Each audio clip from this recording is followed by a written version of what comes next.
Halo teman-teman, perkenalkan nama saya Yurniwati Tafunae, NPM 19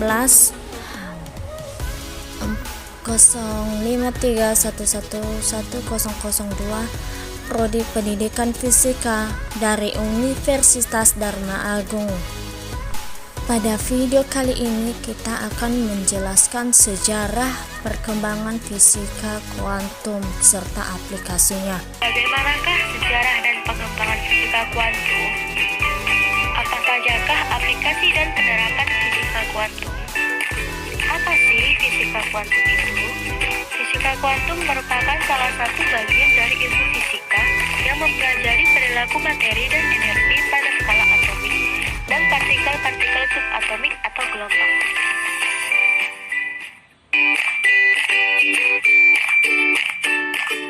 Sejarah dan perkembangan fisika kuantum. Dasar dimulainya periode fisika kuantum adalah ketika fisika klasik tidak dapat menjelaskan gejala fisika yang bersifat mikroskopik dan bergerak dengan kecepatan yang mendekati kecepatan cahaya. Sejarah fisika kuantum dimulai ketika Michael Faraday menemukan sinar katoda. Kemudian pada tahun 1859, Gustav Virchow memberikan pernyataan tentang radiasi benda hitam. Pada tahun 1887, Boltzmann menyatakan bahwa bentuk energi pada sistem fisika berbentuk diskrit. Pada tahun 1900, fisikawan Jerman Max Planck memperkenalkan ide bahwa energi itu terkuantisasi. Ide ini muncul ketika ilmuwan tidak dapat menjelaskan fenomena radiasi spektrum cahaya yang dipancarkan oleh suatu benda mempat pada temperatur tertentu yang dikenal dengan radiasi benda hitam. Teori fisika klasik pada saat itu tidak dapat menjelaskan kenapa cahaya selain cahaya tampak yang tidak tampak pun dipancarkan. Sejarah dan perkembangan fisika kuantum. Planck menurunkan persamaan yang dapat menerangkan radiasi itu sebagai fungsi temperatur dan benda yang meradiasikan dan memandang bahwa radiasi ini dipancarkan tidak dalam bentuk kontinu dan dalam bentuk paket-paket energi yang disebut kuanta.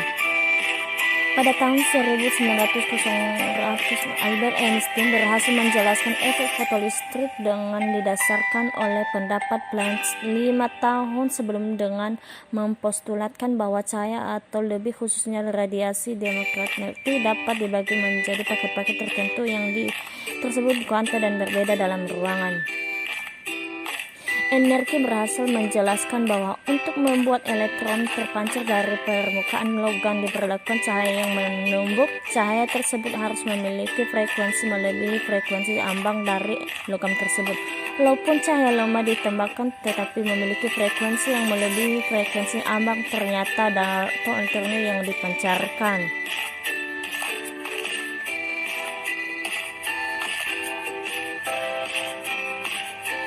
Pada bulan Maret 1905, teori kuantum yang menyatakan bahwa cahaya radiasi dalam bentuk paket-paket energi secara terpisah dan diserapkan oleh elektron secara individual berhasil menjelaskan efek fotolistrik dengan lebih baik, yaitu pada instansi cahaya yang lemah bisa mendapatkan energi dari logam asalkan frekuensi cahaya yang diberikan melebihi frekuensi ambang dari logam yang disinari.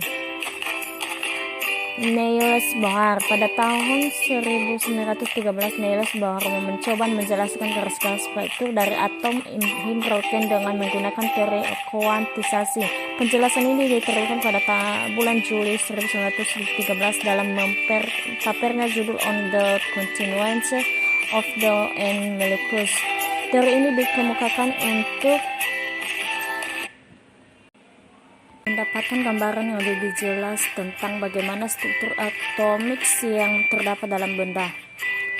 Niels Bohr. Walaupun teori Bohr tidak terbukti secara eksperimen, namun hal ini menjadi sebuah catatan yang merubah paradigma para ilmuwan saat itu tentang bagaimana menjelaskan gejala atomik dengan memakai pendekatannya yang lebih umum.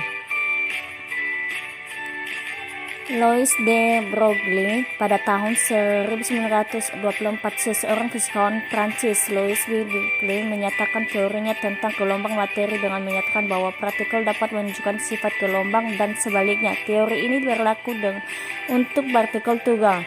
Teori tersebut diambil dari teori irrelevansi khusus.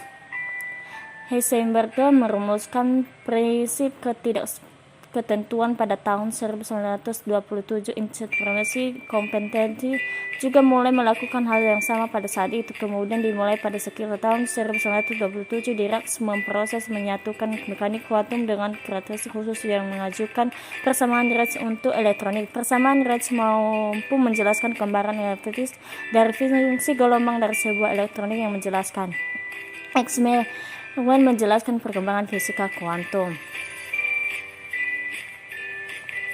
1. Thomas Young dengan eksperimen celah ganda mendemonstrasikan sifat gelombang cahaya pada tahun 1805. 2. Henry Becquerel menemukan radioaktivitas pada tahun 1896. 3. Z. Thomson dengan eksperimen sinar katoda menemukan elektron pada tahun 1897. 4. Studi radiasi benda hitam antara 1850 sampai 1900 yang dijelaskan tanpa menggunakan konsep mekanika kuantum. 5. Einstein menjelaskan efek fotolistrik pada tahun 1905 dengan menggunakan konsep foton dan partikel cahaya dengan energi berkualitasi. 6. Robert menunjukkan bahwa arus listrik bersifat seperti kuanta dengan menggunakan eksperimen tetes minyak pada tahun 1909. 7. Ernst Rutherford menggunakan model atom pooling, yaitu massa dan muatan positif dari atom dioksida merata dengan percobaan elektron emas. 8. Otis Trent dan Watersworth mendemonstrasikan sifat berkondisi spin partikel dikenalkan eksperimen Strel pada 20. 9. Clinton, Davison, dan Elizabeth Gomez mendemonstrasikan sifat gelombang dari elektron melalui percobaan difraksi elektronik pada tahun 1927. 10. Clydie L. Cowan dan Friedrich Reich menjelaskan keberadaan neutron pada tahun 1955. 11. Charles Johnson dengan eksperimen celah ganda menggunakan elektron pada tahun 1961. 12. Efek Hawks kuantum yang ditemukan oleh Coles von Kinching pada tahun 1980. 13. Experimental verification dan quantum entanglement oleh Alan Turing pada tahun 1982. Aplikasi dan penerapan fisika kuantum.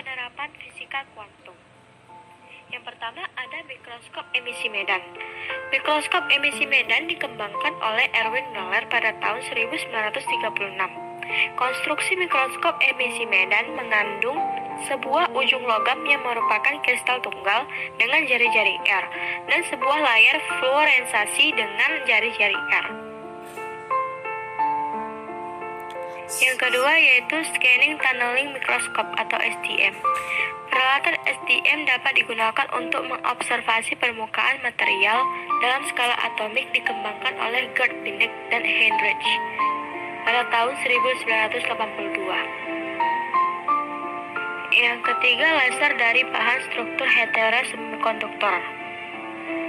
Yang keempat, laser cascade kuantum atau quantum cascade laser.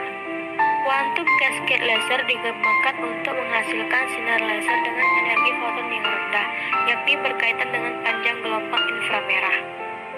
Quantum cascade laser tidak memanfaatkan proses emisi cahaya dari proses rekombinasi elektron dan hole dari pita konduksi ke pita valensi, namun hanya menggunakan elektron pada pita konduksi saja. Selanjutnya, laser dari material dengan struktur butiran kuantum atau quantum dots. Butiran kuantum berupa bola semikonduktor kecil dalam koloid. Pertama kali dikarakterisasi oleh Bras pada tahun 1983. Jika jari-jari bola semikonduktor tersebut diperkecil sampai orde nanometer, maka jari-jari box dari pembawa muatan menjadi lebih besar dari bola atau butiran sehingga energinya meningkat. Selanjutnya, detektor inframerah dari struktur butiran kuantum atau quantum dots dan sumber kuantum atau quantum well. Detektor sinar inframerah dari struktur quantum dots mulai diteliti sejak tahun 1996 setelah Raisi mempublikasikan analisis keuntungan menggunakan struktur butiran kuantum untuk detektor inframerah. Penelitian lain yang banyak dilakukan yaitu pengembangan detektor inframerah dari struktur sumber kuantum.